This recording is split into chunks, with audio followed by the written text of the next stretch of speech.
சப்ஜி வைக்கிறதுக்கு 1/2 கிலோ அளவுக்கு ஊரவரைக்காயும் உருளைக்கிழங்கு ரெண்டும் சேர்த்து 1/2 கிலோ எடுத்துருக்கிறேன் நான்.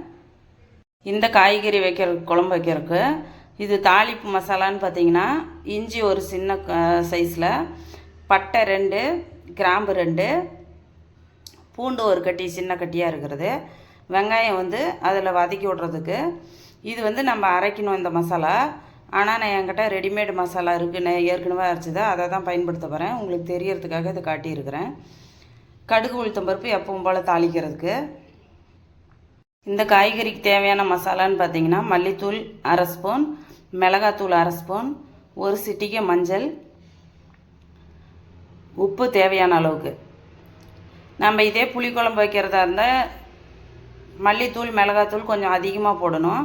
ஆனால் பட்டை கிராம்பு வைக்கிற குழம்புக்கு கொஞ்சம் கம்மியாக தான் போடணும், அப்போ தான் அந்த குழம்பு நல்லாயிருக்கும். இதுக்கு இந்த அளவுக்கு தேங்காய் எடுத்துருக்குறோம், தேவையான அளவுக்கு தேங்காய். நம்ம கம்மியாக தான் தேங்காய் வைப்போம், அதனால் இவ்வளோ தான் வைக்கிறோம். சிலர் பொட்டுக்கடலை போடுவாங்க, ஆனால் பொட்டுக்கடலை போடக்கூடாது, குழம்பு நல்லா இருக்காது. சின்ன வெங்காயம் ஒரு 5 வெங்காயம் எடுத்து வச்சுருக்கிறேன், இது மசாலா கூட அரைக்கிறதுக்கு. தக்காளி 2 எடுத்து வச்சுருக்கிறேன். இந்த 2 தக்காளி, வெங்காயம், தேங்காய், இது மட்டும்தான் நம்ம அரைக்கிற மசாலா இன்றைக்கி. வாங்க காய்கறியெல்லாம் க்ளீன் பண்ணிவிட்டு இந்த மசாலா அரைச்சிட்டு வந்துட்டு நம்ம குழம்பு எப்படி செய்யலான்னு பார்க்கலாம். இந்த சப்ஜி பூரி, புரோட்டா, சப்பாத்தி இதுக்கு ரொம்ப ரொம்ப நல்லாயிருக்கும். இதை கொஞ்சம் குழம்பு வைக்கும்போது திக்காக வைக்கணும், தண்ணி மாதிரி வைக்காமல். வாங்க எப்படி செய்யலான்னு பார்க்கலாம். இந்த ஊறவரைக்காய் க்ளீன் பண்ணும்போது இந்த மாதிரி சைடில் நார் இருக்கும், அதை நீங்கள் இந்த எண்டோ இல்லை அந்த எண்டோ பிடிச்சி இந்த மாதிரி உடச்சிங்கன்னா சைடில் பாருங்கள் இந்த மாதிரி உளிஞ்சிட்டு வரும். இந்த நார் க்ளீன் பண்ணிவிட்டு நீங்கள் இதை ஓப்பன் பண்ணிட்டு இந்த மாதிரி ஓப்பன் பண்ணி பார்த்துட்டு உள்ளே எதுவுமே இல்லை, இந்த மாதிரி ஓப்பன் பண்ணிங்கன்னா உள்ளே புழு அந்த மாதிரி எதுவும் இல்லைன்னா நீங்கள் உடச்சி கையில் போட்டுக்கலாம், இல்லை கத்தியில் கூட கட் பண்ணி வச்சுக்கலாம் காய்கறியை. இந்த மாதிரி தான் க்ளீன் பண்ணணும். காய்கறியெல்லாம் வெட்டி க்ளீன் பண்ணி வாஷ் பண்ணிட்டு வந்துட்டோம். நம்ம வாங்க எல்லாம் ரெடி பண்ணிட்டோம். இப்போ நம்ம தாளிச்சிக்கலாம். மசாலாவும் அரைச்சிட்டு வந்துட்டோம்.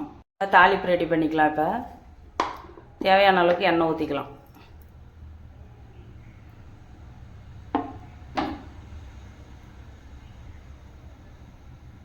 நம்மளோட எண்ணெய் காஞ்சிருச்சு, நாம் கடுகு போட்டுக்கலாம்.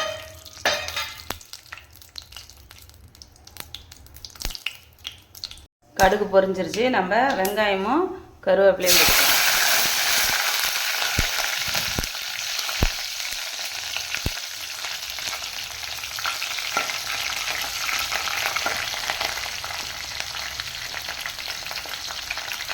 நான் எடுத்த மசாலா கம்மியாக இருந்ததுனால நான் அரைக்கலை.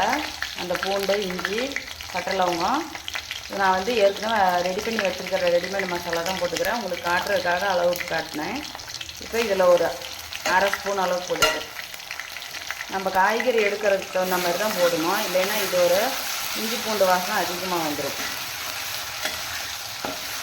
ஏற்கனவே நம்ம சேனலில் போட்டிருக்கிறேன், நீங்கள் ரெடி பண்ணி வச்சுக்கிட்டீங்கன்னா எப்பயுமே எந்த குழம்பா இருந்தாலும் ஈஸியாக வச்சுக்கலாம்.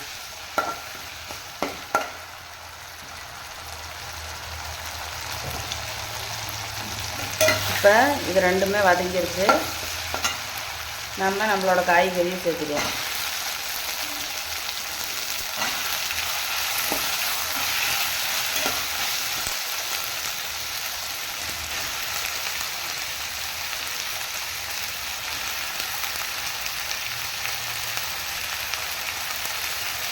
இப்போ எல்லா காய்கறியும் போட்டோம். இதுக்கு தேவையானதுன்னு பார்த்திங்கன்னா உப்பு, மஞ்சள்தூள், மிளகாத்தூள், கொத்தமல்லி தூள் இதை போட்டுக்கலாம். இதெல்லாம் போட்டு ஒரு கொஞ்ச நேரம் பெரட்டி விட்டுட்டு அதுக்கப்புறமா தான் நம்ம தண்ணி ஊற்றணும். எல்லா இடத்துக்கும் இது பரவுற மாதிரி பண்ணிவிட்டு அதுக்கப்புறமா ஒரு 50 மில்லி இல்லைன்னா 100 மில்லி தண்ணி தான் ஊற்றணும். அதுக்கு மேலே ஊற்றக்கூடாது, காய் வேகிறதுக்காக மட்டும். நல்லா மிக்ஸ் பண்ணி விட்டுட்டோம். இப்போ நம்மளுக்கு கொஞ்சமாக தண்ணி ஊற்றிக்கலாம். ஒரு 100 மில்லிக்குள்ளே ஊற்றிக்கலாம், ஏன்னா காய் நல்லா வேகணும். அதனால் இது வேகட்டும், அப்புறமா நம்ம மசாலா சேர்த்துக்கலாம். நம்மளோட காய்கறி பாதி அளவுக்கு வெந்துருச்சு. இப்போ நம்ம மசாலா சேர்த்துக்கலாம்.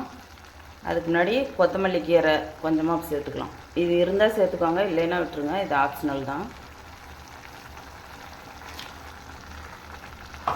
மசாலாவை நல்லா மிக்ஸ் பண்ணி விட்டுடலாம்.